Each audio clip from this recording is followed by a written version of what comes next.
బొట్టులో ఏముంది, ఏ బొట్టు పెట్టుకుంటే ఏముందిరా, ఏదో ఒక బొట్టు పెట్టుకోవాలా, అదే మన హిందూ ధర్మము, అదే మన సనాతన ధర్మం. ఏ బొట్టు పెట్టుకుంటే ఏముంది, అన్ని బొట్లు మంచిదే కదా అనేసి కొంతమంది మాట్లాడుతుంటారు. అంటే సెక్యులర్లు అనేసి సెక్యులర్ వాదాన్ని తిట్టేటువంటి వీళ్ళు, ఈ కట్టర్ హిందువులు, ఇట్లాంటి పీఠాలోళ్ళు, మఠాలోళ్ళు, బాపనోళ్ళు, వీళ్ళందరూ కూడా ఇది కూడా సెక్యులరిజమే కదా అవుతుంది. ఏ బొట్టన్నా పెట్టుకోవచ్చు, ఏ బొట్టైనా యాడైనా పెట్టుకోవచ్చు అనేసి ఒక రూల్ తీసుకొని రండి మీరు.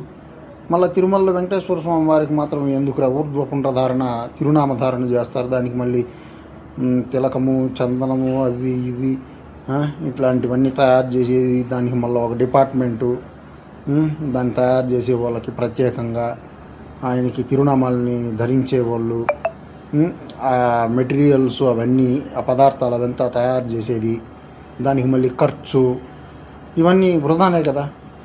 తిరుమల వెంకటేశ్వర స్వామి వారికి కూడా మీరు చొక్క బొట్టో గిక్క బొట్టో పెట్టండి, ఏదో ఒకటి. ఏది పెడితే ఏమవుతుంది? తిరుమలలో ఒక రూల్ ఉంది, స్వామివారిని దర్శించుకునే దానికి వచ్చినటువంటి ప్రతి ఒక్కరూ తిరునామ ధారణ చెయ్యాలి అనేసి రూల్ ఉంది. ఖచ్చితంగా దాన్ని పాటించాలి, గౌరవించాలి. మళ్ళీ శృంగేరి పీఠాలకు మాత్రం అది ఎగ్జంప్షనా? ఆ రూలు వాళ్ళు తిరుమల వెంకటేశ్వర స్వామి వారి కన్నా గొప్ప వాళ్ళ? దేవుడు వెంకటేశ్వర స్వామి వారా లేదంటే ఈ అడ్డబొట్ల పీఠాల వల్ల ఎవరు చెప్పమనేసి అడగండి మీరు సమాధానం. లేదంటే ఈ సమస్య ఇంకా పెద్దదవుతుంది.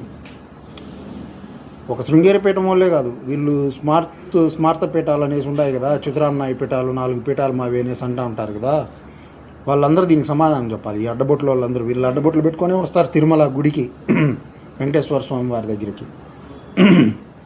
వీళ్ళెవరూ ఊర్ధ్వపుండ్రధారణ చేసింది నేను ఇంతవరకు వీళ్ళ వీడియోల్లో వీళ్ళు సందర్శించినప్పుడు నేను చూడలేదు. ఖచ్చితంగా తిరునామధారణ, ఊర్ధ్వపుండ్ర తిరునామధారణ మాత్రమే తిరుమల వెంకటేశ్వర స్వామి వారి సన్నిధానంలో చేసుకొని ఆయన్ని దర్శించుకోవాలి. ఇదే తిరుమల సాంప్రదాయం, ఇదే వైష్ణవ సాంప్రదాయం. వైష్ణవ సాంప్రదాయాన్ని, తిరుమల దేవాలయ పవిత్రతను గౌరవించేటువంటి వాళ్ళైతే, శిరసా వహించేటువంటి వాళ్ళైతే వాళ్ళు ఖచ్చితంగా అడ్డబొట్లు చెరిపేసి ఊర్ధ్వపుండ్ర తిరునామ ధారణ చేసి రావాలి, స్వామివారిని దర్శించుకోవాలి. అదే చెప్తా ఉండేది. ఆలోచించండి, సర్వసామాన్య ప్రజలు ఆలోచించండి. నేను మాట్లాడే మాటల వల్ల నా పోస్టులో వచ్చి బూత్ కామెంట్లు రాస్తూ ఉండేటువంటి ఈ పిల్ల స్మార్త బూత్ బ్యాచ్ గాళ్ళకి చెప్తా ఉన్నాను, హెచ్చరికగా జాగ్రత్త.